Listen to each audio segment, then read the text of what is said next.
Okay, so we are here today with another product review. This is the Dash rice cooker,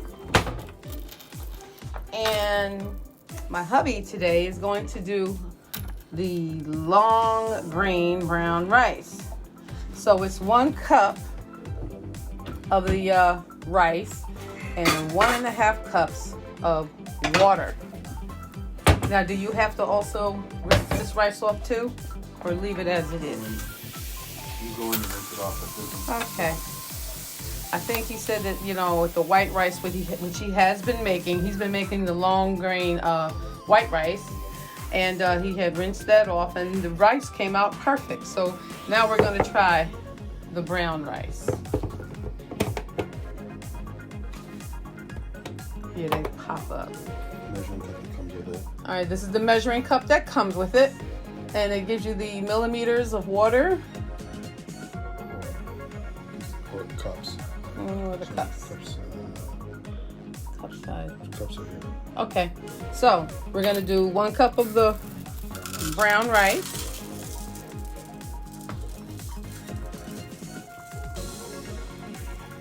What is this? Yeah. Okay. That's the cook part. Now, before you put the rice in, I want to explain to them, this also is the inside of the pan. I guess you want to call this the pan that goes inside the rice cooker, and I'll show you that rice cooker in a second. And it also has measurements here for the amount of liquid that you put in this pan for the rice. The cup measurement here equates to this cup, not to the regular water cup. So okay. When you make white rice, you're supposed to use 1 complete cup of this and then use the measurement on here. So since we're making brown rice, we're going to use 1 complete cup of this because it actually equates to 1 cup, and then we're going to use the regular 1.5 cups on a regular measuring cup Of water. So we put that in there.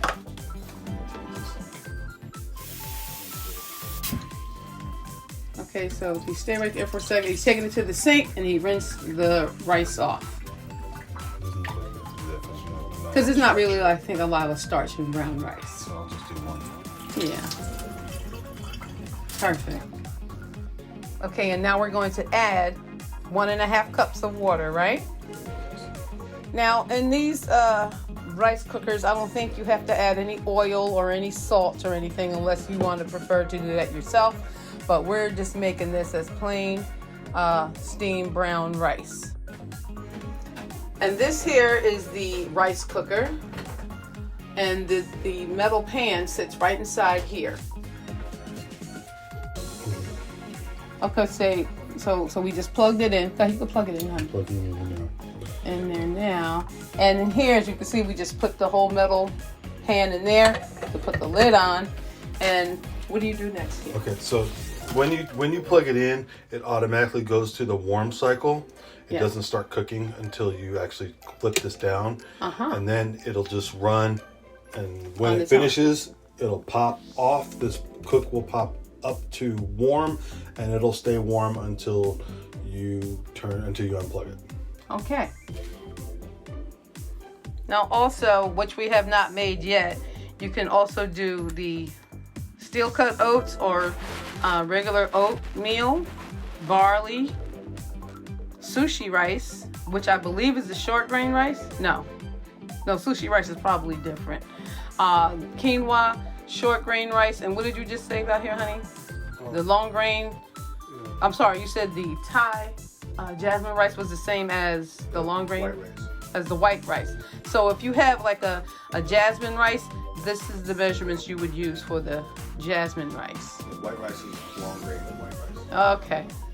All right. So yeah, and these are the measurements of what you need to use for your rice, your oats, and for your barley, sushi, quinoa.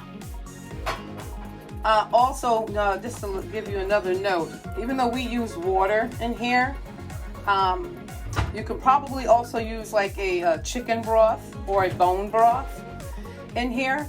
I'm not sure, but we are going to test that as well. But we're just doing this product review today with water. So the next time when we do brown rice or any other rice, we're going to try it with a chicken broth or a bone broth and see how that comes out. But bone broth might be too thick.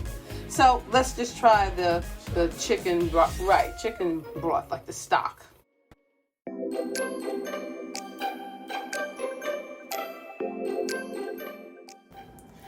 Okay, so we are back, and the light indicator, as you can see, is now off. And this was like how many minutes? About 45 minutes. 45 minutes, which it would probably cook for if it was on top of the stove. Yes. But you know, you don't have to do all the extra stuff that when you're on the stove, opposed to this when it's in this little whatever steamer. All right, so go ahead. By the way, the warm light will stay on as long as it's plugged in. Okay. So if you walked away from it and came back, it would keep it warm. Probably would dry it out a little bit. Not really sure, but it would still keep it warm. But we want to make sure it's not mushy. It's not mushy. I'm sure it isn't. But I'm gonna move the top. You can see the steam, and we fluff it up a little bit. You can see it fluffs up. Put a little on my hand. It's hot, so. That's fine, just a little. A dab. Perfect. Okay. So it is not mushy. It feels like whole kernels. And everything is completely cooked. And it does fluff up. Okay. And with the white rice, you sometimes will see if you don't wash all that starch off, you'll see a little bit of residue around the top of it. So you don't see that with this brown rice, so it doesn't have a lot of starch in it, you can tell.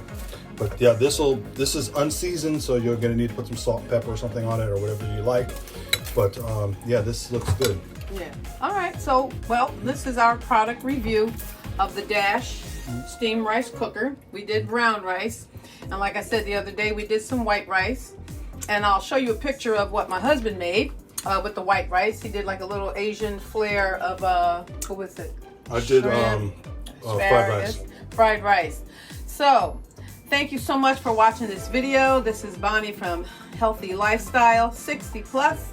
And you guys have a great day.